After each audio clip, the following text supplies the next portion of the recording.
Hello everybody, welcome along to SportsBet TV. This is Paul Alster here, back with you to look ahead to day 3 of the Cheltenham Festival, Thursday the 17th of March. And well, we've got more excellent racing to look forward to. But if you're joining me for the first time, please press the subscribe button just below this screen. It's free to subscribe. You'll be able to stay in touch with all my bulletins and hopefully catch some nice prize winners along the way. Well, this bulletin is being recorded on Tuesday evening, so quite early ahead of day 3's action on Thursday. But what we do know now is what's happened to our selections on day 1. So very quickly, a review of what we had there. And our first selections were in the Ultimate Handicap chase. Dr. Duffy, who was our outsider, ran like an outsider. He didn't run well. He jumped as if he had lead boots on, which didn't help the cause.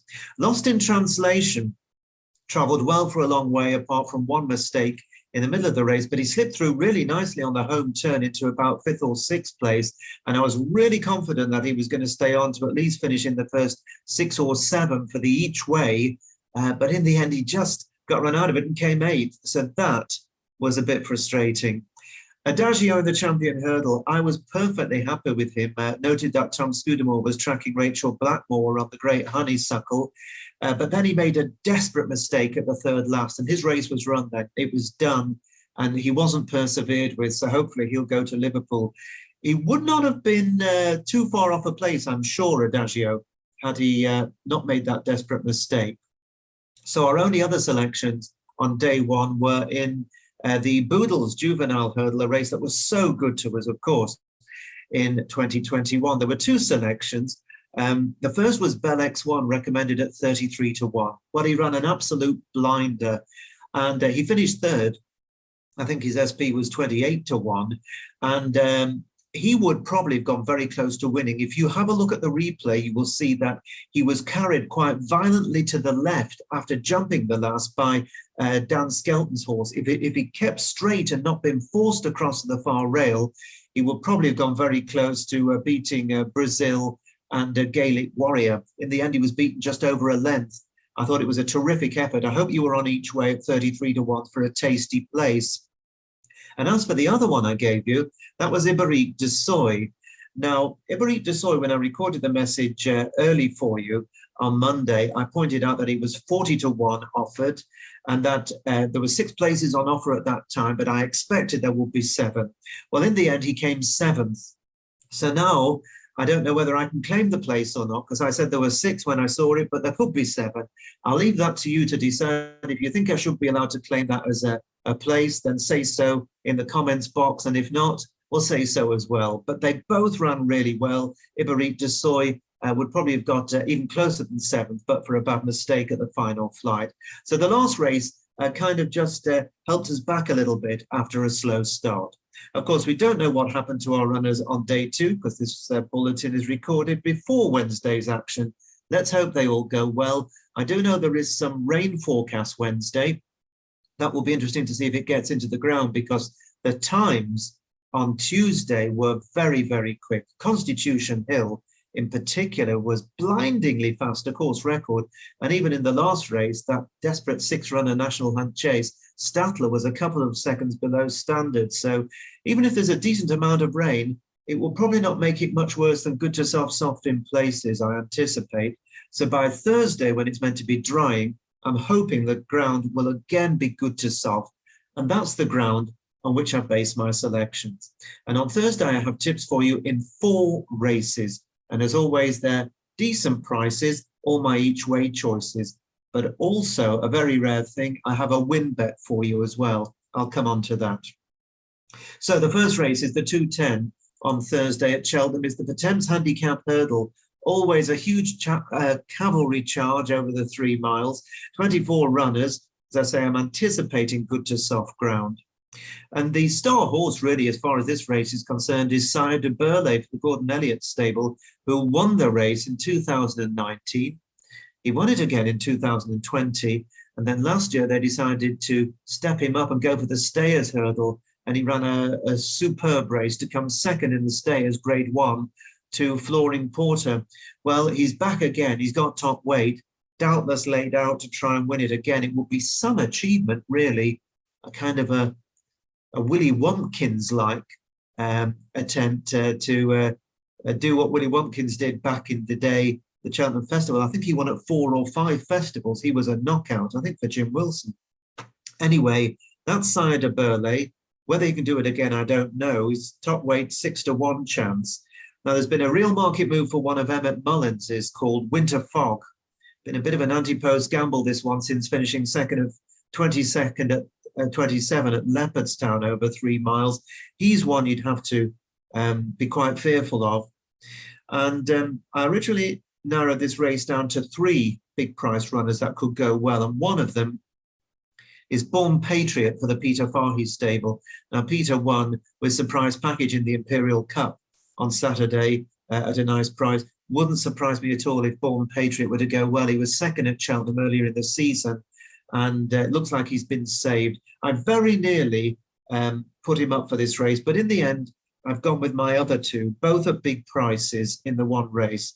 The first is Mill Green for Nicky Henderson and Nico de Boinville, who had that superb double in the day 1 of the meeting. Constitution Hill, well, that was just breathtakingly good, really. Can't wait to see him take on Honeysuckle. Apparently they're going to have a crack at Honeysuckle at Punchestown towards the end of April.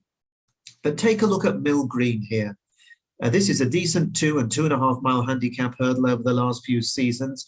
He's come to Cheltenham a few times. He was 6 of 23 behind Indefatigable in the Martin Pipe in 2020. And then he was 7th of 22 to the high-class Galopin de Champs in the same race last year, staying on. Now, he unseated rider early over 3 miles 1 furlong on his first attempt at 3 miles and upwards. That was at Huntingdon in January. Clearly, Nicky decided the horse has got a bit more stamina than they'd originally thought. But then he ran an excellent second on heavy ground, which he would not have liked, and that was at Haydock, when ridden by a 7-pound conditional, Nathan Brennan. Now, that was a very, very good effort, and he stayed well. Now, on the better ground that we're going to see at Cheltenham, it will certainly be better than heavy, good to soft, maybe soft in places, at the worst, I anticipate. I think this horse is really going to go well, and he is unexposed at the trip. We know he goes well at Cheltenham. We know he's run well at the festival twice in the last 2 seasons. And on better ground, over a trip that suits, and from a stable that's red hot already this week, I think Mill Green 33-1 and 8 places. You can bet the 8 places on this one with Sky Bet. That stands out to me as a very good offer. So that's Mill Green, the first of my 2 in the Thames. And the second one is a horse that I tipped last year when he was in the Amateur Riders, the Kim Muir, I think it was. And his name is Go Another One, trained by John McConnell. And he's the man of Kieran Buckley, who claims £5. Now, this is a horse who mixes both hurdling and chasing. And he has to have a pretty decent surface. If there's much soft in the description, he would probably not be one to get too heavily involved in. Now, if you watch the Kim Muir last season, I was getting terribly excited. I was on him at big odds each way, fortunately 6 places. He came to the home turn absolutely swinging. For me, it was going to be a question of how far.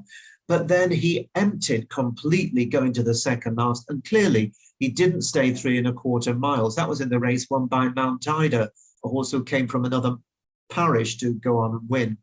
So I think very sensibly, they're concentrating back on 3 miles. 3.25 miles will be too far for him.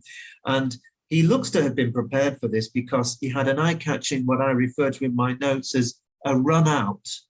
That was at Musselburgh in February when he was 4th to the Charles Burns train, the big galloper, a horse who was originally entered for this but isn't running. He was a horse who a lot of people fancied. Now, the big galloper was receiving £18 from Go Another One. So he did run a really good race there at Musselburgh. I think he is fairly handicapped of 144. And with 7 places on offer, with Paddy Power and Betfair, 50-1 are the odds on offer this year for Go Another One each way. 6 places are offered by Hills, Bedvictor, Coral and Sporting Index. So 2 horses at very big prices, and if they can even sneak into the frame, you're going to show a good profit. That's Mill Green 33s 8 places, and Go Another One, 50 to 1 each way, 7 places in the Thames Handicap Hurdle, the 210 on Thursday. Now, the Ryanair Chase, I haven't had a selection in. I think Alaha will win, but he's too short, so I wouldn't get involved. The 3:30 race is the Stayers Hurdle, and this is over 3 miles. Of course, there are 10 runners here. Now, while it isn't one of the bigger fields we've had in this race, there are some very, very good horses in it. Indeed, the winners of the race for the last 3 years are back for more. We've got the hugely popular 2019 winner, Paisley Park. We've got the shock 2020 winner, Lisnagar Oscar. He went in at 50 to 1. And then last year, it was the turn of Flooring Porter to win at 12 to 1. Flooring Porter, who I mentioned earlier, beats Sire de Burley, who's going to run in the Thames on Thursday. Now, Flooring Porter's the favourite anti-post, and he was second to Classical Dream last time out at Leopardstown's Christmas meeting. Paisley Park, of course, put up that great run, beating Champ. He pulled it out of the fire at Ascot. Champ is going to be running here, of course. Champ with that unforgettable RSA Chase win in 2020 when he came from a mile back going to the last and came through between horses to win. He's a horse who on his day can beat anything, but you just don't know which Champ is going to turn up. I don't think Lisnagar Oscar is going to be repeating his win, even though it will be marvellous. He's running in the colours of the Ukrainian flag, so that's a great credit to the connections there. Paisley Park, love him, just love the horse, a wonderful warrior, but I think he would be doing incredibly well to bounce back and win another Stayers Hurdle. The one that's been interesting for money is Royal Kahala for the Peter Fahey stable. He beat a horse called Home by the Lee, who reopposes in a Grade 2 race at Gowran Park last time out, but I think there's more needed from the pair of them. Now, as I mentioned on my Thursday live feed on the YouTube, which a lot of you joined me for, I was hoping Asterion Forlange would run, but I'm afraid he has not been declared. So, having given this race a hell of a lot of thought, I've decided to go with a very rare win bet because I just can't get away from the claims of Classical Dream. Classical Dream is trained by Willie Mullins. Paul Townend is on board, so we've got a top team on our side. This horse won the 2019 Supreme Novices Hurdle at Cheltenham, and then he had all sorts of training issues. He missed 1.5 years, and then they decided to bring him back and train him as a 3-miler. His first attempt at 3 miles was at the Punchestown Festival 2021. It was breathtaking. He won by 9 lengths, first time over 3 miles in a Grade 1, beating some terrific stayers, absolutely pointless. He was off for 8 months, and then he beat Flooring Porter, making all that a stunning gallop in a Grade 1 over 3 miles at Christmas at Leopardstown. And then he was long odds on when beaten, disappointing fourth behind Royal Kahala last time. He just didn't run his race. Something wasn't quite right. But the vibes are that you can forget that run. Just things were not right with the horse that day. And we all have off days. And we can forgive him that. I just think that on the balance that the horse has only had 3 runs over hurdles, over 3 miles. He is still unexposed. 2 of those 3 ones have been in Grade 1 company. He's also a Grade 1 winner at the Cheltenham Festival over 2 miles. The course is no issue. The ground should be absolutely fine. I just think that he can beat Flooring Porter, who I think is his biggest danger, the horse that he beat a couple of starts ago. And 4 to 1, the odds on offer at the moment. If he were to drift out to 5s, I'd be sorely tempted to get involved each way, but I don't think he will. I think there'll be money for him. And I'm suggesting a win bet, 4 to 1, for Classical Dream to win for Willie Mullins and Paul Townend in the Stayers Hurdle, 3:30 on Thursday. And then at 4:10 on Thursday at Cheltenham, a handicap chase, 2.5 miles, 22 runners, and really, really open affair, as most of the big handicap chases are at the festival. There's been a market move for a horse called Celeb Dalen for the Philip Hobbs stable. He's won all 3 starts this term, not in this grade, it has to be said, and he's gone up a total of £21, but clearly is in terrific form. He won really well last time out at Wincanton. Last time I looked, He was 5-1 favourite.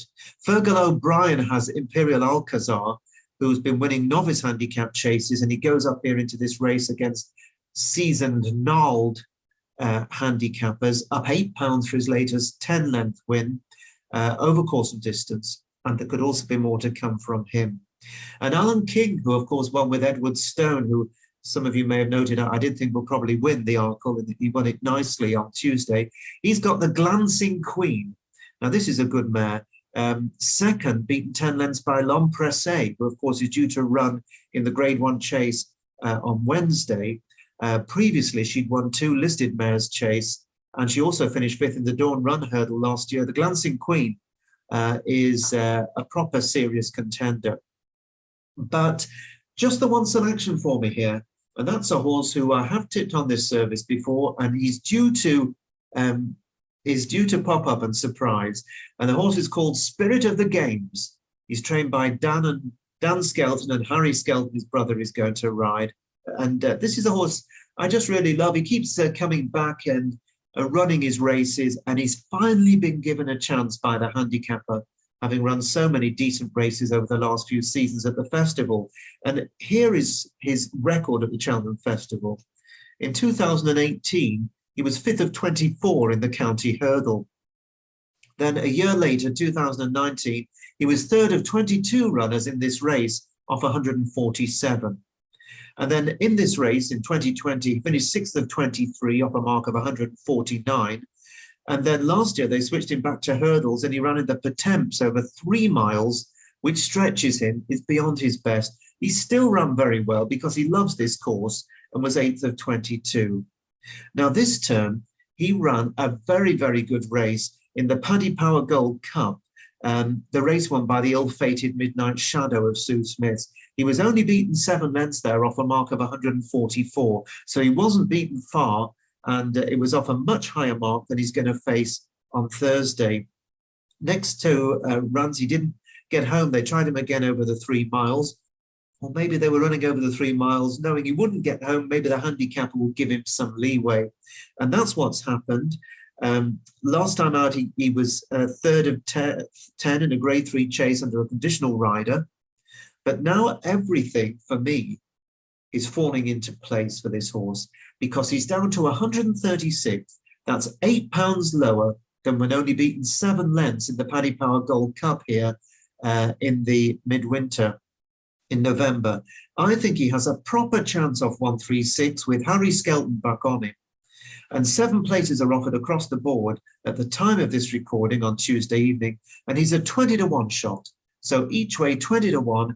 I'm really hoping that good old Spirit of the Games can finally have his day in the sun, because there are a few handicappers that deserve it more than him. And I think he must be a stable favourite, this one, for the Skeltons, and I'm sure they'll have him absolutely primed to the minute. So he's my choice in the 4:10 at Cheltenham on Thursday. And then for my final choice on Thursday, I take you to the last race of the day, the 5:30, the full 4-win Kinmure chase for amateur riders, 3.25 miles. And this is a race in which Gordon Elliott's horse, Frontal Assault, has been very well backed since finishing a half-length second to Fleur in a beginner's chase at Fairyhouse in January. Now, on the face of it, I'm not convinced that form is good enough, but obviously the horse has been showing them something at home, and it is Gordon Elliott. Now, another Irish raider is good old Noel Mead's horse, Schoolboy Hours. He's got a great amateur rider on, Derek O'Connor. And this horse has been in great form in the Paddy Power chase at Leopardstown. And I think there's another big run anticipated from him. And if it's decent ground, it'll suit. Now, Patrick Mullins is one of the outstanding amateur jockeys. He's on Mr. Fog Patches, who was second to the Venetia Williams trained Commodore at the December meeting at Cheltenham, and then was a good third in the Thyestes Chase in Ireland last time out. And that Thyestes Chase is often a very good pointer to big races, including at the Cheltenham Festival and indeed the Grand National as well. And then we've got Nicky Henderson's got Mr. Coffee with the excellent Sam Whaley-Cohen on board, a jockey that's won a Gold Cup, of course. And he was also second to L'Empresse in a Grade 1 novice chase back in the day, over 2.5 miles. But I'm not sure that this trip is going to suit him. So I come to the horse that those of you that were with me for Thursday's live preview will probably have already marked up, knowing I'm going to talk about this one, because I really didn't hide my enthusiasm for this one's chance. And he's called Ain't That a Shame. He's trained by Henry de Bromhead, who of course sent out the wonderful Honeysuckle to win the champion hurdle on Tuesday, and a very good Irish amateur, Ben Harvey, is going to take the ride. Now, Ain't That a Shame is a very lightly raced horse. He has just had 3 runs over fences. The first of those was when third to Statler at Fairyhouse in December on his debut. And of course, Statler well and truly has franked the form by winning the National Hunt Chase, the last race on day 1 of the Cheltenham Festival. So already another pointer to Ain't That a Shame. Then he came second to Galopin des Champs, who of course is a short price favourite for the Turner Novice Chase at this meeting, a grade 1, and he'll take some beating. And then Ain't That a Shame should have won at Navan last time out. He cruised into the lead 3 out for Rachel, went clear going down to the last, and then idled and just started dossing on the run-in. And Champagne Platinum came with a wet sail and just got up to beat him by a cigarette paper. It was very frustrating for those of us that really did think he was going to be a real penalty kick that day. But subsequent form has shown that Champagne Platinum is no mug, because he went on to come second in the Grand National trial at Punchestown.